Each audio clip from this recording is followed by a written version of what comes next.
Anyway, I want to just, before I introduce Professor Rowe, I want to thank the Math Department and the History of Science Department for helping to sponsor this afternoon.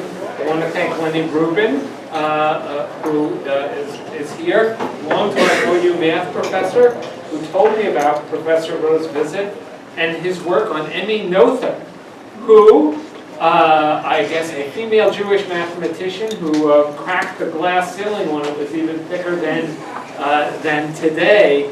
No? Okay, well it was pretty thick then too. And I only knew, I could only nod in vague recognition thanks to an OU undergraduate who had done a final research project on Emmy Noether in my Judaism class. I'm sure some of you students here know Spencer Friedman. He's a math major too. So I was already sold, but I had no idea that a lecture on an attack on the mathematical and scientific community would possibly have any contemporary relevance. And you don't need a Sharpie to draw that particular line. In any event, my name is Alan Levinson. I'm the director of the Schusterman Center for Judaic and Israel Studies here at OU. This is one of about 20 events we are going to sponsor this year. All of our events are free and open to the public. You are all invited to all of them. And if you have any further interest, just speak to me or to Mr. Trice-Hyman in the back, who is our administrator. And we're very happy to see you here. And now, let me introduce Professor Rowe.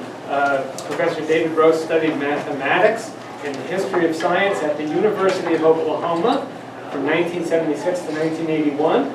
Afterwards, he took a second doctorate in history at the Graduate Center of the City of New York while teaching at Pace University. Westchester then? Yeah. From 1983 to 1985, he was an Alexander von Humboldt Fellow in Göttingen, researching his dissertation, Felix, Klein, David Hilbert in the Göttingen mathematical tradition. Several essays appeared in A Richer Picture of Mathematics, the Göttingen Tradition and Beyond. In 1992, he was appointed professor for history of mathematics and natural sciences at Johannes Gutenberg University in Mainz, where he taught for 25 years. He co-edited Einstein and Politics and the volume Beyond Einstein. More recently, Professor Rowe documented the career of Hilbert's first doctoral student in 2 volumes entitled Otto Blumenthal, Ausgewählte Briefe und Schriften. He and Joseph Davin are the general editors of a 6-volume Cultural History of Mathematics, due out in 2021. And without further ado, Professor David Rowe. Thanks, Alan, for the nice words. And I could thank many people here, but of course, Leonard Rubin, my mentor here. I keep coming back and getting invited for various things. This is a very special occasion. Thanks, Lenny. Wonderful to be here. I'm going to try to give you a talk about mathematicians and not mathematics. So that's I think you need not be worried here. I'll begin actually showing you a little bit about this larger theme and context. You can see the dates. If you know German history, 1848 is a special year in European history, and including German history. In Germany, 1938, of course, is the year of the Kristallnacht. And, of course, this 90-year period for German Jews is immensely, what can I say? It's a huge topic. So I'll try to give you a little context. I also brought along a book. Now, this is a bad thing to do, but I'm going to let you pass it around and so forth. I know when you give a talk, you don't really want people looking around at books and whatnot. But this book is from an exhibition about German Jewish mathematicians, so it gives you a much bigger picture than I can do today. And this toured in Germany in the German edition, and it went into the English edition, toured in the US, in Israel, in Australia, and various places. So this helped to publicize this topic that I'll be talking about this evening. So let me begin by kind of connecting with that book. And this is from, I was in Haifa with the opening of the exhibition there. Transcending Tradition is the title of it. And this idea of transcending tradition, of course, it implies that we understand something about Jewish traditions beforehand. So these people are indeed pioneers of a certain sort. And the larger context, of course, would be the Jewish question. And that, of course, is one of the most famous things studied in German history. I give one major reason here, of course, is to understand anti-Semitism and the rise of Nazism after 1930. And the Shoah being the most familiar and most notorious aspect of this, much studied. I'm not an expert on the Holocaust and so forth, but obviously you can't talk about this theme without knowing what happened. As I say here, it's totally unanticipated by about 500,000 German Jews, unanticipated by many others as well. So it's a horrific event. And the book I wanted to mention here that gives a larger context to all of this was written by Amos Erlangen. In English, The Pity of It All is the title, and essentially it's the same type of picture I'm going to give you here, only much more specific to mathematicians. So that's the larger thing. He indeed, when I say it's unanticipated, when you read his book, you understand much better what that really means. So just a word about that. He's writing about Jewish intellectuals, financiers, and public figures, and how they progressively came to see Germany as the promised land, in a certain sense. You can, of course, juxtapose that then with Herzl's Zionism, which is, of course, a later phenomenon and so forth.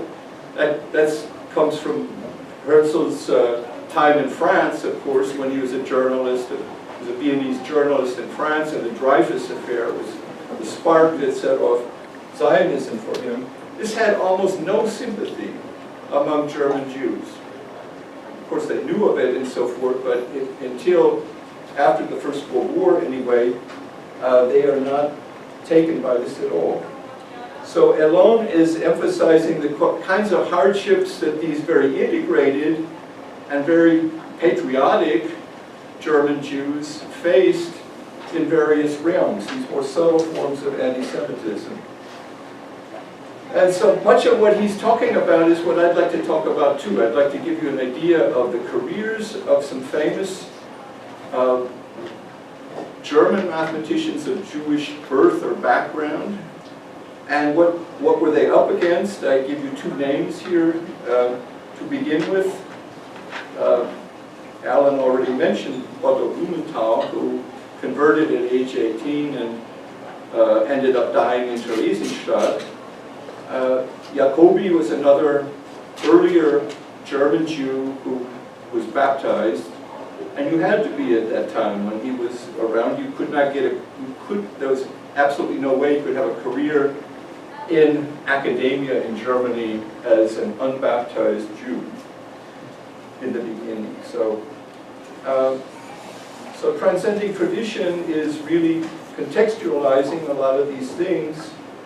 But yeah, it's part of a much larger story, and that's why I wanted to mention this context. So you have to, of course, factor in a little bit of bad German history, and what is the situation of the Jews in Germany over many years.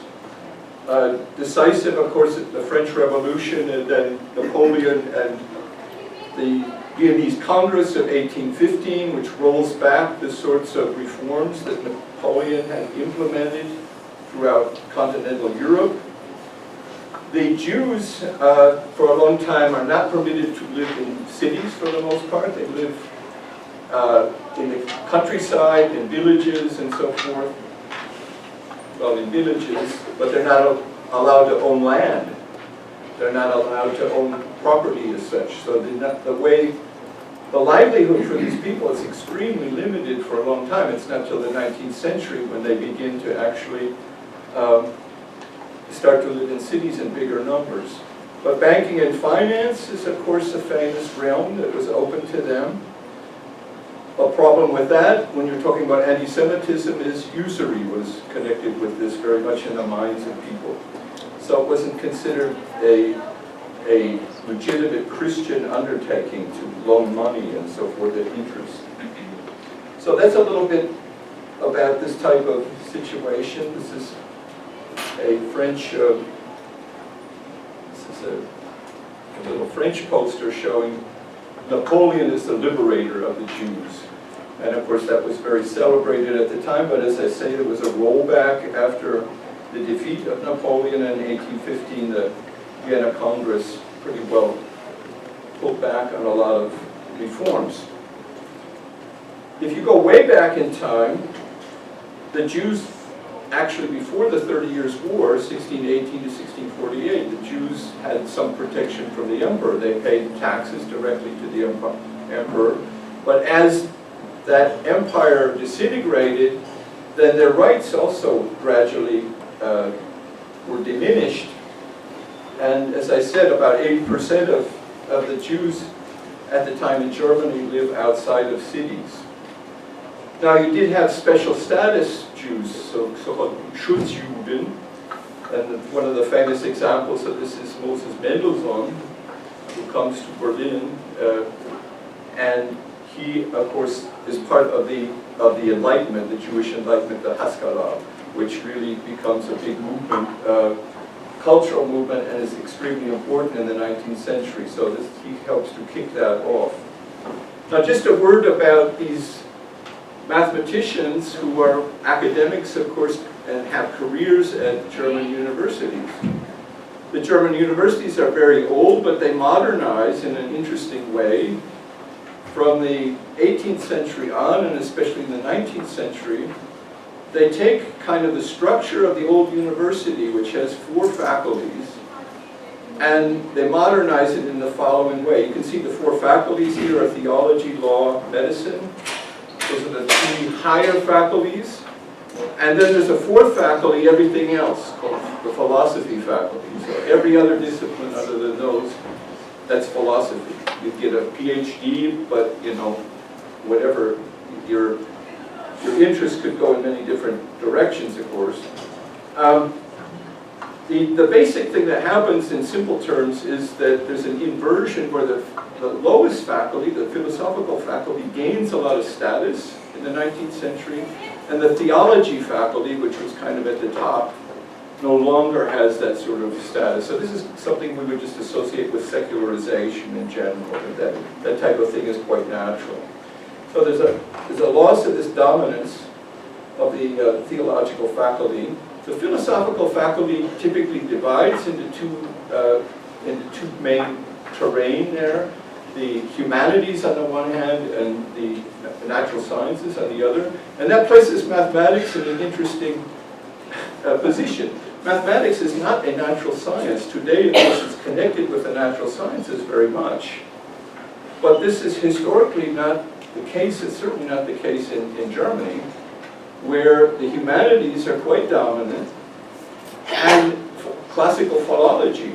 Everybody learns Latin and Greek and so forth. I mean, that's a big thing. So the mathematicians who also know Latin and Greek and so forth are oftentimes very connected with those disciplines. Jacobi is a good example of it. Gauss is another example of it. These were people who couldn't make up their mind whether to study classical philology or mathematics. So it's a different world, and mathematics is kind of a bridge between these two large areas. So when you're talking about the Jewish population, where the career opportunities open up in the latter half of the 19th century, those other so-called higher faculties, law and medicine, those are the main ones that the Jews study. Well, it's clear why. You can practice those professions freely. Which is not the case if you have a PhD in some field, and if you're thinking of going on into academia, well, I've already said, you have to be baptized. If you don't want to be baptized, you're going to have a hard time. So baptism is the key thing. Heinrich Heine talked about that as the entrée of the Jews who want to go into higher civil service positions, etc. And now I want to give you, as a first example, the first Jewish mathematician who didn't get baptized and what kind of a career that meant. He's a student of Gauss. He's not famous like some others, but Moritz Abraham Stern was a leading mathematician of the era, and he spent his whole career in Göttingen. Let me tell you a bit about him. He is the first unbaptized Jew to become a full professor at a German university. And it's important to emphasize full professor ordinarius. That's the position you want to have. So here you can see he's from Frankfurt, 1807, son of a Frankfurt wine merchant. He takes his doctorate under Gauss in Göttingen. Of course, Gauss is the most famous mathematician of the era. And then he becomes a so-called Privatdozent. A Privatdozent just means you have the right to teach, but you're not going to get any money except fees from students. So it's a tough road for anybody, but for Jews back then, it's particularly tough. And then you see he goes up the ladder, so how old is he? He's 52 when he becomes an ordinarius. And in a minute I'll show you here what that means financially. So he comes from Frankfurt. I just want to say a couple things about Frankfurt, that being a very famous city for high finance and also for the status of the Jews historically, the so-called Judengasse in Frankfurt is where the Rothschild banking dynasty began and so forth. And so that this is a historically exceedingly important kind of development. That you see there, the historic house. Of course, none of this exists anymore. That in fact the ghetto was destroyed after the Napoleonic era. But until then, all Jews got to reside in Frankfurt, lived in this very overpopulated small stretch of the city.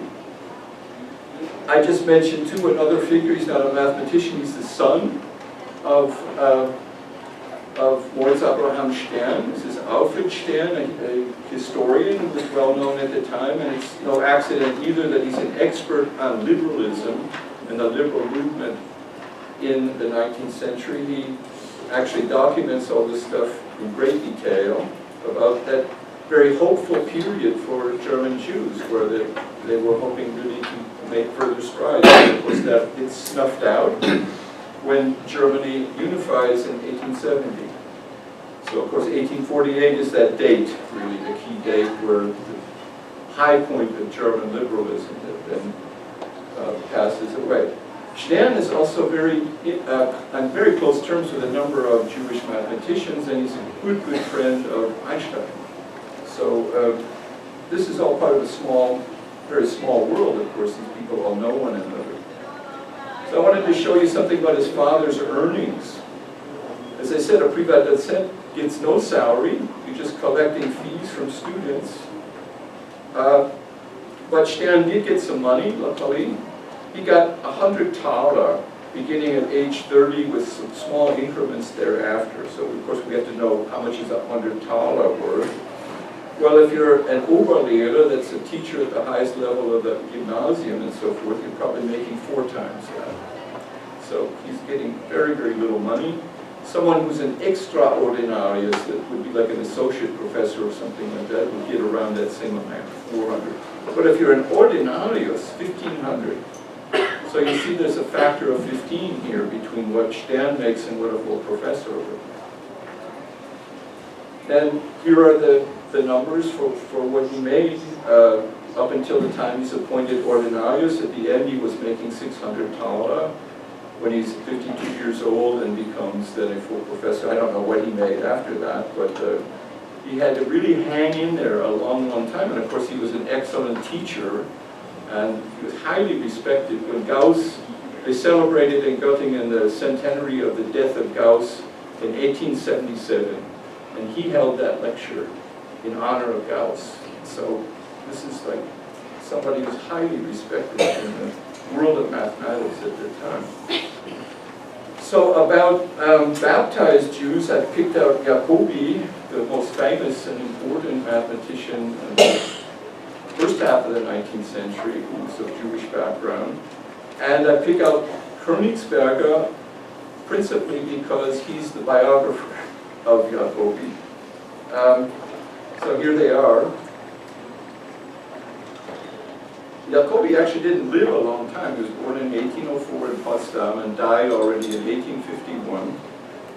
Königsberger lived much longer, and so he actually writes this biography I talked about here for the centenary of the birth of Jacobi in 1904 at the Heidelberg International Congress 100 years after the birth of Jacobi. So here you see some information about Jacobi, the fact that he studied both mathematics and classical philology, not a rare thing at all.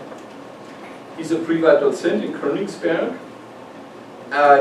He has an incredible career. He just takes off and he influences many, many people. He's, you know, I don't get to talk about his mathematics, so I did something else, but I mean, he really is an amazing mathematician. But I call him something like a modern court Jew. And why is that? You always had court Jews, of course, throughout German history. So the thing is, he has a very special status. Einstein had the same status. When they brought Einstein to Berlin in 1914, he was not a professor at a university. He was a member of the Berlin Academy, the Prussian Academy, with a salary.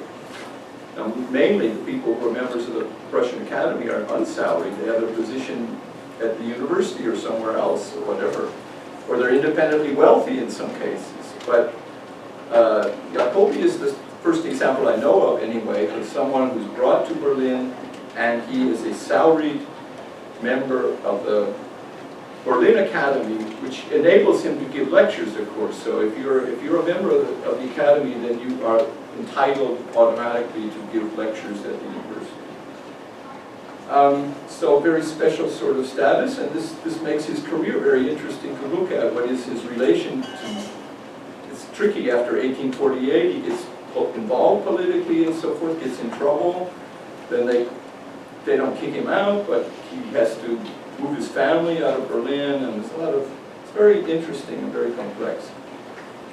Because almost all of the German Jews are liberals, of course, I mean, of various varieties. And when that thing comes down, then it's remembered, oh, you gave the speech and you did that, and this sort of thing.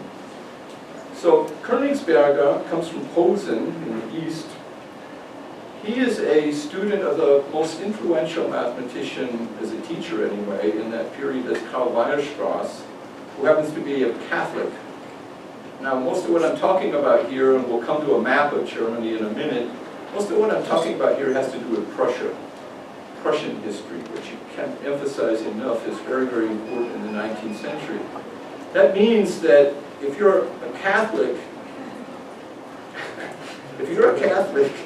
and you're teaching at Berlin University, and you are at the same time the most influential mathematician, this guy had hundreds of people coming to his courses, people who did not understand his mathematics, I'm sure. But he was almost a cult figure, and he's Catholic, so it's a kind of an interesting type of thing. You see another name here, he's an intimate friend of Karl Wilhelm Burckhardt. Burckhardt is one of these wealthy Jews who's a mathematician. He's a student of Jacobi, and quite well known. He's the editor of the main journal at the time, and so forth. He marries into a banking family. Rosa Oppenheim is his wife, and so forth. And he is, Karl Weierstrass was only on due terms with very few people, and so one of them was Burckhardt. He was on due terms with his sisters, and you know, this is the familiar form of address, right? And and with Sofia Kovalevskaya, his most important student, the famous Russian. They were on due terms as well. Okay, I'm getting off the point a little bit. I was going to talk about Königsberger, because he's the biographer of Jacobi, and I just wanted to point out that he gives a speech in his honor as well as writing this book. It's a big event, the third time ever that there was an international congress, the first time in Germany, in Heidelberg. And so it's an important time to celebrate Jacobi, and then you have this thing in the back of people's minds, yeah, but he's a Jew. And so, of course, there's this undercurrent the whole time of, people who, were anti-Semites, of course, of one sort or another. So I found it very fascinating in a way to look at these two mathematicians, Jacobi and Königsberger. Königsberger is, of course, playing to the hilt everything that Jacobi did, and this is causing some resentment when he gives his speech and so forth. We are all students of Jacobi, he says at the end, and so forth. Well, what about Gauss and Riemann, and this type of thing. So it's odd that in this whole book, it's a big, thick biography, he never says that he comes from a Jewish family. He never writes that. I mean, it's really quite bizarre. He never says he was baptized or anything. The only way you would even know is that there's some kind of letter that Bessel wrote to Gauss, because Gauss was kind of curious, who is this Jacobi, and so forth. And in that letter, Bessel kind of lets it out, yeah, his dad is a, you would say, Geldwäscher or something like this. He's somebody, in the banking field, I mean, which doesn't have, this is already quite anti-Semitic type of thing, these people who are in the banking business. Okay, so he doesn't write anything about this, and then it's time for him to write about himself. He writes his autobiography in 1919, and it is full of this whole discussion of the torment of him, and for, mainly for friends. Shall we get baptized or not? This was a hard decision for many of these people. Their families were against it in many cases, etc. These types of classical conflicts that people experience, whether they were religious or not. And so this is odd. It's only 15 years later, and now it's a big topic. So I suspect this tells us something about, when is it kosher to talk about these things, and so forth, in what context, etc. Okay, so that's the dilemma of baptism that these people faced. And of course, someone like Moritz Stern, when you see that his son becomes a great expert in the history of the liberal movement and so forth, you can't help but think, yeah, this is the big hope that something is going to liberalize and that you're not going to have all of these legal and especially, of course, societal prejudices operating. The legal stuff goes back to this, we're talking about Prussia now. In 1812, the Prussians did pass an edict allowing certain civil rights to the Jews, but not across the board and so forth. So one of the things, for us, the most important thing, that you can't be a civil servant without being a Christian. So your religion is taken down, that's an official sort of thing. And so this is an obstacle for a long time in Prussia. Prussia, of course, becomes dominant after 1871 with the unification of Germany. And the way appointments work is through the ministries of the different states. That's the same today, that the ministries make the final decision. So faculties can recommend people, they give them a list, but the ministries have the last word, and sometimes they just say, no, we're going to do something else. So there's a lot of power in these state ministries, and that plays a role. Now here's the map I was going to show you, and you can see the blue there, where, after the defeat of France, where the thing in purple down below that's Alsace-Lorraine, that was acquired by Germany, was war booty, if you like. That's administered by Prussia as well, so they're not an independent state or anything. These other smaller things that you see, Bavaria, Saxony, and so forth, these are German states, but Alsace-Lorraine was in control of Prussia as well. And, you know, it's going like way past the Rhine and so forth. I mean, that was never Prussia, you know, that was all taken over after 1815, after the fall of Napoleon, Prussia acquired all that territory. And it made it, you know, it's just geographically impressive, but it's also like, oh, there's all those coal fields over there and everything else. It can modernize very quickly. And the modernization of Germany has a great deal to do with this expansion of Prussia. And of course, Prussians are not loved by Southern Germans and so forth. So you have certain. I mean, like this is interesting in Einstein's biography. I mean, he's a Southern German who doesn't know anything about Prussia until he arrives in Berlin in 1914, and that was quite a culture shock for him. Okay, so.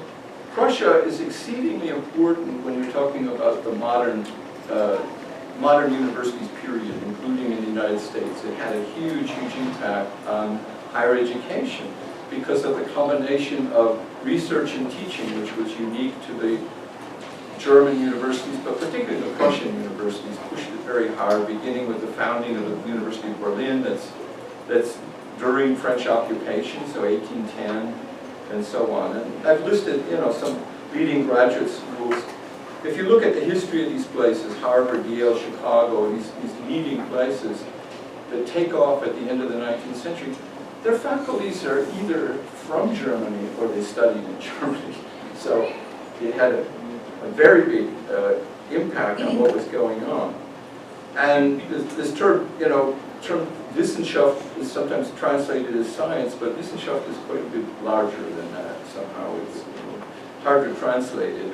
But I wanted to bring it in here anyway. You know, higher learning has to do with Wissenschaft. And it is a kind of new religion for these intellectuals. And German Jews in particular. I mean, they identify very strong with the ideals of this type of thing. So these are idealistic people in a very politically backward environment. So it's kind of a difficult situation. I want to give you just a comparison of two German universities, Erlangen and Göttingen, neither of which belonged to Prussia originally.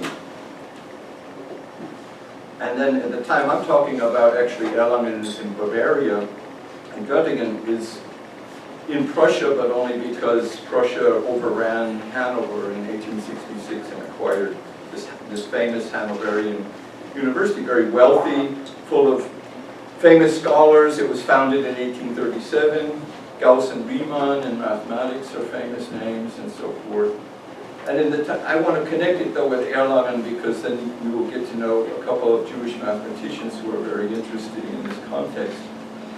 And they're interesting in connection with Königsberg, which you'll remember that's where Jacobi began his career. There's a long lasting tradition of Königsberg mathematics going back to Jacobi. So really, it's exaggerated to say we're all, you know, students of Jacobi, but Jacobi planted the seeds originally for this type of high-level mathematics. And the Königsberg tradition, right through the century, produces some of the most astounding mathematicians. So we'll meet a few of them, but one of them is this Alfred Stern, who comes from Königsberg, and founds a school, and these people I'm going to talk about now are all connected. He dies young. He dies at age 39. Klein is an amazing figure too. He dies very young, and these people, Paul Bodan and Max Noether, are two leading members of the Klein school, so to speak. They are both Jews. Here's a picture of them. And you see that Max Noether, the father of Emil Noether, mentioned at the beginning, is unbaptized. Paul Bodan is a little bit older, and he is baptized. And they both teach in Erlangen their whole lives, actually. They end up there. So this makes Erlangen a rather unique place, that you have these two figures. And that comes about because somebody named Felix Klein, who is also in this Klein school, at age 23 already, is an ordinarius in Erlangen. He gets this chair. He doesn't stay there. But Klein, of course, basically paved the way for this appointment. I just made the comparison with Paul Gordon, who worked with Klepsch, and he's 35 and is passed over when Klein gets this position. It's already quite amazing. But it's at a very extremely young age to get a full professorship, right? 23. But Gordon does not. He still doesn't have a full professorship. When Klein moves on, no, he says, okay, he wants Gordon to come as his successor, and that's what happens. And so he acquires this position at age 38. And these people are connected all their lives. I mean, you can find huge correspondence and all kinds of stuff, so this is very rich material for a historian to look at these people and what's going on.